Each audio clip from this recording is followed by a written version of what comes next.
মাদক বিরোধী অভিযানে ফের সাফল্য শ্রীভূমি পুলিশের। নির্ভরযোগ্য সূত্রের ভিত্তিতে গতকাল অভিযান চালিয়ে বিপুল পরিমাণ সন্দেহভাজন ইয়াবা ট্যাবলেট সহ এক ব্যক্তিকে আটক করেছে শ্রীভূমি সদর থানার পুলিশ।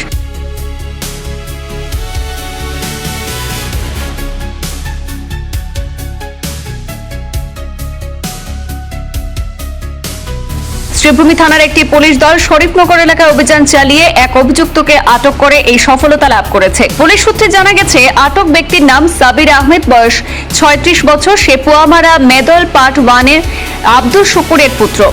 গোপন সূত্রে খবর পেয়ে পুলিশ শরীফনগর এলাকায় অভিযান চালিয়েছে গতকাল রাতে। সেই সময় সাবির আহমেদকে মাদকদ্রব্যের অবৈধ লেনদেনের সঙ্গে জড়িত অবস্থায় হাতে নাতে আটক করা হয়েছে। পরবর্তীতে তার দেহ তল্লাশি এবং সঙ্গে থাকা একটি প্লাস্টিকের ব্যাগ তল্লাশি করে 10,000 সন্দেহভাজন ইয়াবা ট্যাবলেট উদ্ধার করা হয়। উদ্ধার হওয়া ট্যাবলেটগুলির মোট ওজন প্রায় 1081 গ্রাম বলে পুলিশ জানিয়েছে। এছাড়াও অভিযুক্তের কাছ থেকে একটি মোবাইল ফোনও বাজেয়াপ্ত করা হয়। এনডিপিএস আইনের বিধিবিধান মেনে এবং প্রত্যক্ষদর্শীদের সাক্ষীদের উপস্থিতিতে সমস্ত মাদকদ্রব্য এবং অন্যান্য সামগ্রী বাজেয়াপ্ত করে পুলিশ। এই ঘটনায় এলাকা জুড়ে চাঞ্চল্যের সৃষ্টি হয়েছে। মাদক পাচার এবং অবৈধ ব্যবসার সঙ্গে জড়িতদের বিরুদ্ধে পুলিশের অভিযান আগামী দিনেও অব্যাহত থাকবে বলে জানা গেছে। আমাদের হাতে স্থানীয় আঞ্চলিক পঞ্চায়েত সদস্যের প্রতিনিধির মন্তব্য রয়েছে, শুনে নিন বিস্তারিত।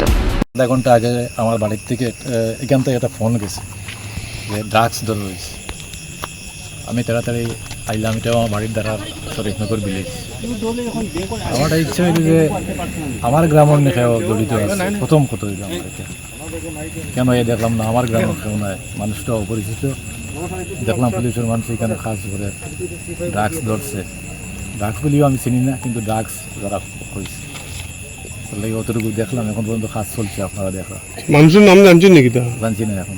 আচ্ছা, কিটা ট্যাবলেট নেই? এটা দেখলাম ট্যাবলেটের মতন, আমি তো আর খাই না, দেখছিও না, চিনিও না। কোন জায়গায় ধরা হয়েছে? এটা ভিলেজ শরীফনগর। যদি আপনি একজন রয়েছেন প্রতিনিধি, তো আপনার গ্রামেরই যুবক, কি মেসেজ দিবেন আপনার গ্রামকে? আমার গ্রামের যুবক না, আমার গ্রামের কোনো যুবক আছে কিনা জড়িত সেটা দেখার জন্য রাত্রে 10:30টার সময় এখানে এসেছি। কি মেসেজ দিবেন আপনার এই এলাকায়? মেসেজটা আমার এরিয়ার, আমার এই যে রাস্তাটা, এই রাস্তাটা ব্যবহার করছে আমি শুনছি অনেক দিন থেকে ড্রাগস কারবারিরা। কিন্তু আমার কিছু যুব বাহিনী আছে, আমরা জানার চেষ্টা করছি আমার এই গ্রামের কোনো মানুষ জড়িত আছে কিনা। আচ্ছা, যেহেতু এই রুটটা ইদানিং দেখা যাচ্ছে ড্রাগস ব্যবসায়ী ইউজ করছে, সেই ক্ষেত্রে আপনার কোনো মেসেজ থাকবে নাকি আমার গ্রামবাসী বা পুলিশ প্রশাসনের পক্ষে কোনো এক্সট্রা রেস্ট্রিকশন দেওয়ার জন্য?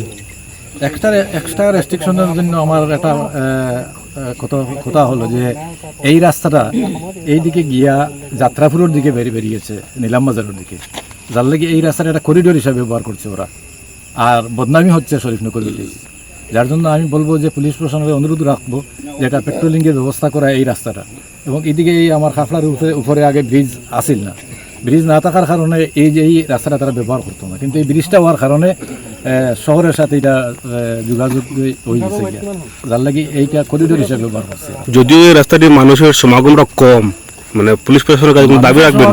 তেমন কম নয়, মানুষের সমাগম বেশি, কিন্তু এই যে রাত্রের বেলা যে এই রাস্তাটা ব্যবহার করছে, এটা বড় আমাদের কাছে অত্যন্ত দুর্ভাগ্যজনক হয়ে দাঁড়িয়েছে যে আমাদের ছেলেরা জড়িত হয়ে থাকে।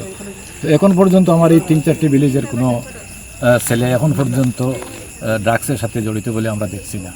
2-1টা ছেলে যদি খেয়ে থাকে তাহলে এটাও আমরা খেয়াল রাখছি যে এরা কি শাসন নিতে হবে।